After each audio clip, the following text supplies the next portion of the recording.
हरिशंकर परसाई का एक लेख है, आवारा भीड़ के खतरे। इसमें वे लिखते हैं कि दिशाहीन, बेकार, हताश, नकारवादी और विध्वंसवादी युवकों की भीड़ कितनी खतरनाक होती है। ये भीड़ उन्माद फैलाने वालों के पीछे चलने लगती है। ये भीड़ किसी भी ऐसे संगठन के साथ हो सकती है जो उनमें उन्माद और तनाव पैदा कर सके। फिर इस भीड़ से विध्वंसक काम कराए जा सकते हैं। हमारे देश में ये भीड़ बढ़ रही है और इस तरह बढ़ रही है जैसे शरीर में कोई जानलेवा इन्फेक्शन फैलता है। इससे पहले हम आगे बढ़ें, मैं आपसे एक सवाल पूछती हूं। क्या आपकी कोई छोटी बहन है? क्या आपकी कोई नन्ही बिटिया है? क्या आप कल्पना कर सकते हैं कि उस बहन या बेटी को कोई सड़कों पर पीटता रहे और वो रोते हुए रहम की भीख मांगती रहे? एक बहन, एक बेटी, एक सहेली, एक प्रेमिका और सबसे बढ़कर एक इंसान के साथ ऐसा हुआ है। अभी आपकी स्क्रीन पर कुछ तस्वीरें आ रही हैं। भीड़ एक युवक और युवती को पीट रही है। यह भीड़ लड़के और लड़की को क्यों पीट रही है? यह पूरा मामला कहां का है? क्या कार्रवाई हुई है? और ऐसे कितने मामले हैं? क्या लड़कियों का लड़कों से मिलने जाना दूसरों को यह लाइसेंस दे देता है कि वो उनके साथ मनमर्जी, मनमाना सलूक करे, यहां तक कि उसका रेप कर दे? ये सभी सवालों के जवाब हम देंगे आपको आज की बड़ी खबर में। नमस्ते, मेरा नाम है प्रतीक्षा और आप देख रहे हैं दी ऑर्डिनरी शो। अभी आपने जो वीडियो देखा वो बरेली के हाफिजगंज थाना इलाके के रिठौरा कस्बे का है। सोशल मीडिया पर वायरल ये वीडियो अपने आप में सारी कहानी कह रहा है। वो कहानी जो हमारे समाज की कड़वी सच्चाई है। वो कहानी जिसमें औरतों की आज़ादी और उनके बेखौफ अंदाज को यह समाज पचा नहीं पाता। वो कहानी जिसमें औरतों को मर्दों की बपौती समझा जाता है कि वो जब चाहें तब उसे अपनी हवस, निराशा और कुंठा का शिकार बना सकते हैं। कल यानी 1 अप्रैल को एक लड़की टेलर की दुकान पर गई थी। रिठौरा इलाके में ही अपने कपड़े सिलवाने थे उसे। इस बारे में वो दुकान में मौजूद एक लड़के से बात कर रही थी। दुकान का आधे से ज्यादा शटर गिरा हुआ था। तभी अचानक से एक भीड़ आती है। लड़के और लड़की पर कुछ कथित गलत काम करने का आरोप लगाती है। दोनों को बुरी तरह से पीटती है। अपने संस्कारों का प्रदर्शन करती हुई ये भीड़ दोनों को गंदी गंदी गालियां देती है, लड़के के कपड़े फाड़ देती है और लड़की को गलत तरीके से जगह जगह छूती है, थप्पड़ मारती है, बाल पकड़कर घसीटती है। घबराई हुई लड़की दुपट्टे से अपना चेहरा छिपाने की कोशिश करती है तो ये निर्लज्ज भीड़ उसका दुपट्टा छीन लेती है, पिटाई का वीडियो बनाती है और फिर उसे सोशल मीडिया पर वायरल कर देती है। पीड़ित लड़की की उम्र 19 साल है। उस पर क्या बीती खुद उसकी जुबान से सुनिए। मेरा नाम मीनत है और मैं रिठौरा गई थी कपड़े देने के लिए अपने सिलाई के। तो वहाँ पर मैं जो लोग कारीगर थे, मैं उन लोगों से मैंने पूछा कि वो भैया कहाँ गए। तो वो बोले कि आप बैठ जाओ और वो लोग भैया आ जाएंगे तो आप उनसे मिल लेना। मैं वहाँ पर बैठ गई। फिर वहाँ से जो कारीगर थे, वहाँ से कुछ कारीगर निकल गए और जो दूसरे लड़के आए थे, उन लड़कों ने शटर बंद करना सोचा। फिर मैं बाहर निकलने के लिए निकली, उन्होंने नहीं निकलने दिया। उन्होंने धक्का देके शटर में बंद कर दिया हम दोनों को, मैं और मेरा मतलब एक कारीगर। वो शटर में बंद हो गया। बंद करके और फिर जो उन लड़कों ने मोहल्ले वालों को फ़ोन करके और फिर लड़कों को फ़ोन करके बुलाया। और जो मोहल्ले के जो लड़के थे वो सब आ गए और फिर उन्होंने उन लड़कों से कहा कि कैमरा चालू कर दो और जो लड़की और लड़का इसमें बंद है, आओ हम तुम्हें दिखाएं और इसकी वीडियो बनाए, फिल्म बना के और इसको वायर करेंगे। और जब उन्होंने शटर खोला तो हम दोनों की मारपीट शुरू कर दी। बेल्टों से भी मारा, हमें बहुत बेल्टों से भी मारा और मुझे थप्पड़ों से और बाल पकड़ खींच के मेरा दुपट्टा खींचा। मेरे साथ में दुपट्टा खींच के और मेरी बहुत बेइज्जती करी उन लोगों ने। बहुत बुरी तरीके से मेरा वीडियो वायर कर दिया उन लोगों ने। और जिन लोगों ने मेरी वीडियो वायर की है, मैं योगी सरकार से दरखास्त करती हूँ कि उन्हें जल्द से जल्द फांसी की सजा हो। तो आपने देखा कि अपनी आप बीती कहते कहते पीड़िता की आंखों में आंसू आ गए। इस लड़की के साथ जो हुआ वो बेहद ही डरावना है। इसका अंदाजा इस बात से ही लगाया जा सकता है कि लड़की ने रोते हुए योगी सरकार से भीड़ में शामिल लफंगों को फांसी की सजा देने की मांग की है। इंडिया टुडे के रिपोर्टर कृष्ण गोपाल राज की रिपोर्ट के मुताबिक जब लड़की टेलर की दुकान पर पहुंची थी तो वहां पहले से ही कुछ स्थानीय लड़के मौजूद थे। लड़की दुकान में मास्टर के आने का इंतजार कर रही थी। इन लड़कों ने तब दूसरे और लड़कों को इकट्ठा कर लिया, फिर दुकान का पूरा शटर गिरा दिया। थोड़ी देर बाद शटर खोला और फिर वो किया जिसे केवल और केवल बर्बरता की श्रेणी में ही रखा जा सकता है। पूरे घटनाक्रम के बाद से लड़की का परिवार डरा हुआ है। लड़की के पिता ने भी पूरे घटनाक्रम के बारे में बताया। योगी सरकार से कार्रवाई की मांग करते हुए उनकी भी आंखें भर आईं। सुनिए उन्होंने क्या कहा। मेरी लड़की कपड़ा का सिलाने गई थी, वहाँ पर क्या नाम लोगों ने मारपीट करी और क्या नाम उन्हें शटर में बंद कर दिया गया और क्या नाम गलत फोटो क्या नाम डाले गए वो फेसबुक पर और गलत इल्ज़ाम लगाया और बहुत पिटाई बेल्टों से की जाएगी। आप क्या चाहते हैं? अब मैं ये चाह रहा हूँ योगी सरकार से, मुझे विश्वास है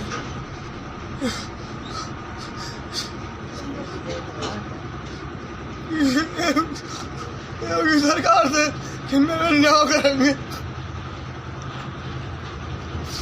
घटना का वीडियो वायरल होने के बाद इलाके के पुलिस अधिकारियों ने मामले को संज्ञान में लिया। इसके बाद लड़की के भाई ने हाफिजगंज थाने में शिकायत दर्ज कराई।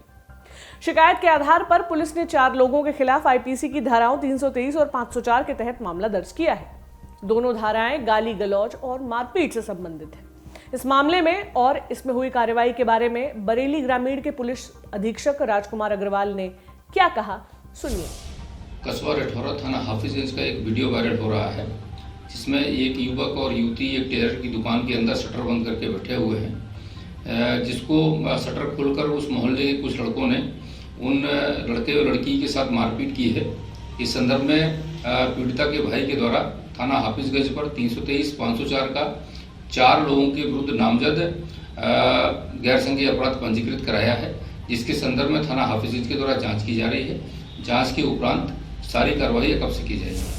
ऐसा नहीं है कि इस तरह की घटना कोई पहली बार हुई है। औरतों को देवी मानने की बात कहने वाला ये समाज और कथित तौर पर विश्व गुरु बनने की राह पर अग्रसर इस देश में आए दिन इस तरह की घटनाएं सामने आती रहती हैं। ऐसा ही एक मामला पिछले साल सितंबर में सामने आया था। बिहार के आरा जिले से कोरा गांव में 16 साल की एक लड़की एक लड़के से मिलने गई थी, जिसके बाद 4 लोगों ने लड़की का बलात्कार किया। दोषियों ने इस बलात्कार का वीडियो भी बनाया था। बिहार के ही सुपौल जिले में ही साल 2018 में एक मामला सामने आया था।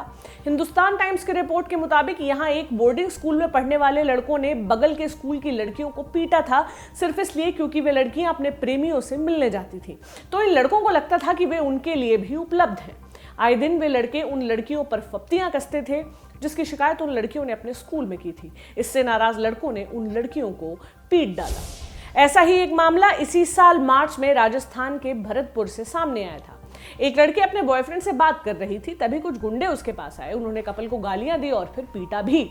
इस पूरी घटना का वीडियो भी बनाया और फिर सोशल मीडिया पर वायरल किया। यहां पर भी गुंडों ने लड़कियों को बाल पकड़कर घसीटा, उसका दुपट्टा छीन लिया। पुलिस ने इस मामले में जांच की बात कही थी, जो कहां तक बढ़ी है हमें नहीं मालूम। राजस्थान के अलवर में ही साल 2019 में एक मुस्लिम कपल को 2 लोगों ने पीटा था। मुस्लिम कपल बस स्टॉप पर बस का इंतजार कर रहा था। 6 अक्टूबर 2019 को रात करीब 11:30 बजे 2 लोग उनके पास आए और गाली गलौज करने लगे। इसके बाद दोनों ने उनकी पिटाई की। दोनों आरोपियों की पहचान मोहन भाटिया और वंश भारद्वाज के तौर पर हुई थी। इसी तरह इसी साल फरवरी में उत्तर प्रदेश के महोबा जिले में एक नाबालिग दलित लड़की को पहले पीटा गया और फिर उसका रेप भी किया गया।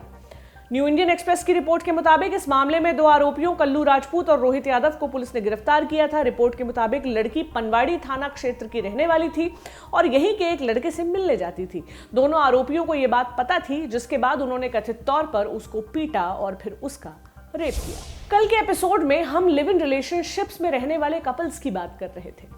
बड़े शहरों में तो फिर भी कपल्स को साथ में घर तक मिल जाते हैं, मगर छोटे शहरों और कस्बों में सड़क पर चलते, पार्क में बैठे, एक दूसरे का हाथ पकड़े प्रेमी जोड़ों को बड़ी ही तिरछी नजरों से देखा जाता है।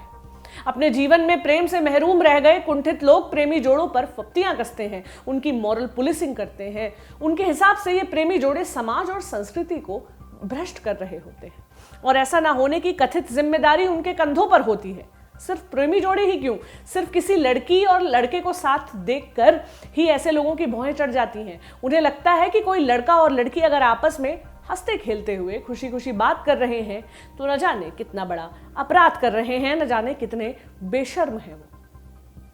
लड़के तो शायद एक बार को इस पुलिसिंग से बच भी जाएं, ऐसी भीड़ से हाथ लगने के बाद पीट कर छोड़ दिए जाएं, लेकिन सार्वजनिक तौर पर अपने प्रेमी से मिलने वाली लड़की के लिए तो यह समझा जाता है कि वो निश्चित ही समाज की भाषा में कहें तो चरित्रहीन होगी।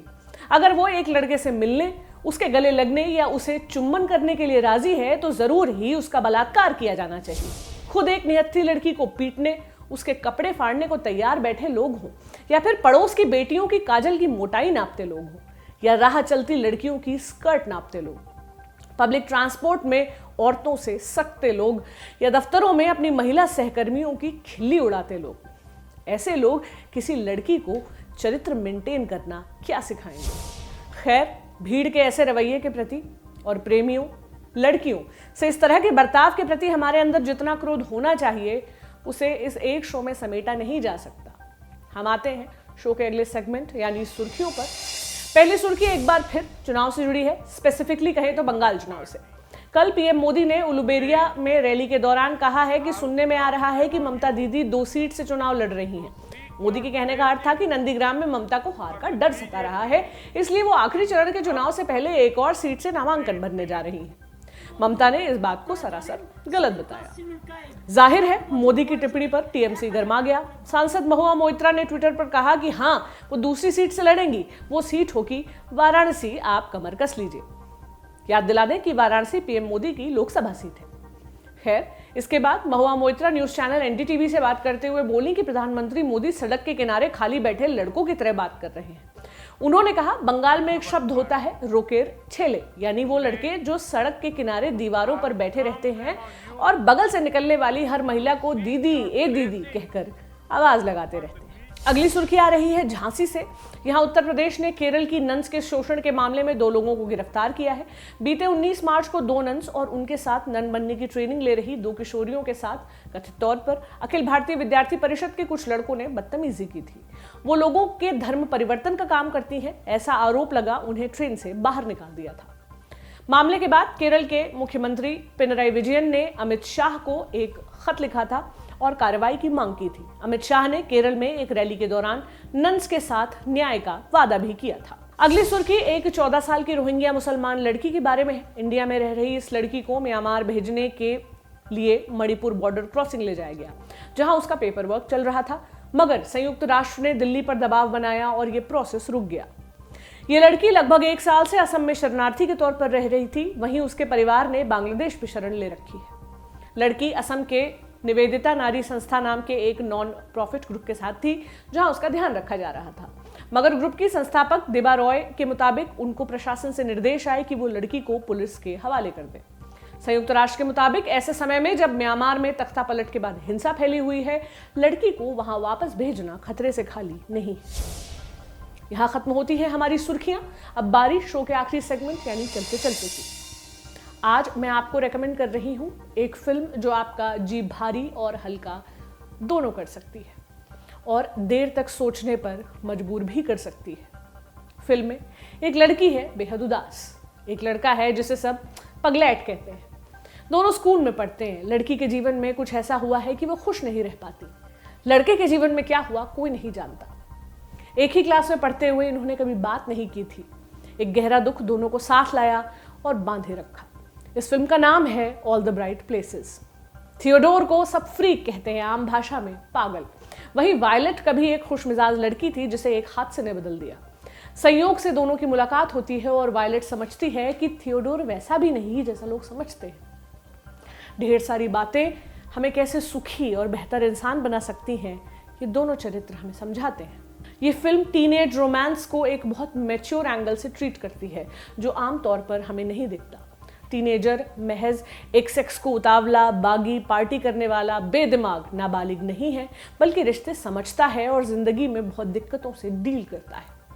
अंग्रेजी साहित्य में रुचि है तो वर्जीनिया वुल्फ के लिए ये फिल्म देखें। खुद दिमागी परेशानियों से जूझ रही वर्जीनिया वुल्फ ब्रिटिश राइटर रही। पहले विश्व युद्ध के बाद इंग्लैंड के बदलते साहित्य का बड़ा नाम। इसके अलावा इस फिल्म को देखकर child abuse, bipolar disorder, depression जैसी समस्याएं जो हमारे युवाओं में है, इस बात की समझ गहराती है। आप इस फिल्म को देख सकते हैं नेटफ्लिक्स पर, तो देखें और बताएं कि कैसी लगी। साथ ही ये भी बताएं कि हमारा शो आपको कैसा लग रहा है। कमेंट बॉक्स पे कमेंट करें, हमें फीडबैक दें। आप हमें मेल भी कर सकते हैं theordinaryshow@gmail.com पर। हमारे चैनल को सब्सक्राइब भी करें, बेल आइकन पर क्लिक कर दें ताकि नोटिफिकेशंस आपको मिलते रहें। इसके अलावा हमें फेसबुक, ट्विटर और इंस्टाग्राम पर भी फॉलो करें। सभी के लिंक आपको डिस्क्रिप्शन में मिल जाएंगे। आप बने रहें ऑर्डिनरी के साथ। अब आपसे मुलाकात होगी सोमवार को, तब तक आप अपना ध्यान रखें। शुक्रिया।